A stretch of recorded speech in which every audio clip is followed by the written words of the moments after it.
Good day everyone. In this video, I will be showing you how to insert and delete page breaks in Google Docs.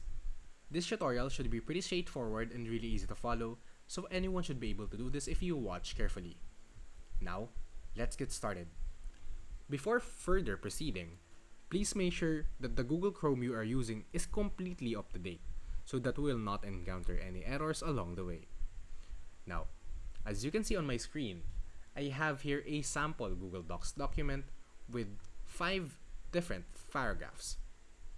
Now, in my sample document, I would like to insert a page break right over here. Is it possible? Is it easy? And to tell you, yes, it is actually quite simple. Just pay close attention to what I will do, as this will be very detailed. Now, proceeding to the tutorial, as I mentioned earlier, I would like to insert a page break right over here in this part of document. How do we do that?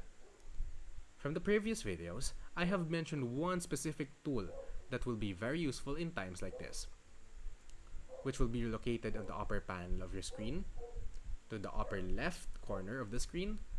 As you can see, we have here the search the menu icon. This will be a very useful tool for you, as this will make your life easier and your work more efficient.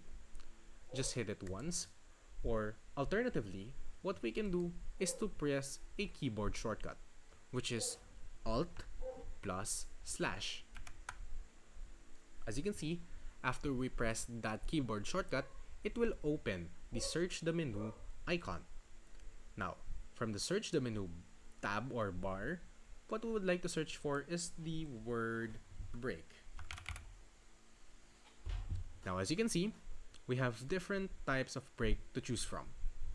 From here, what we would like to do is to press this insert page break icon. Click on it once, and as you can see, from the cursor, we have now created a page break. Alternatively, if you want to use your keyboard, all you have to do is to move your cursor to the starting paragraph that you would like to create a page break to, hit Control on your keyboard, and then press Enter. As you can see, as simple as that, we have now created a page break. To delete the page break, all you have to do is either undo by pressing Control and Z on your keyboard, like so, or just pressing backspace on your keyboard. As you can see, as simple as that, we have now created and deleted a page break in our Google Docs document. If you learned something in this video, please consider subscribing and dropping a like. If you like videos like this, we have a dedicated playlist on our YouTube channel compiling all of the Google Docs tutorial. From here, I'll see you guys next time, and thank you for watching.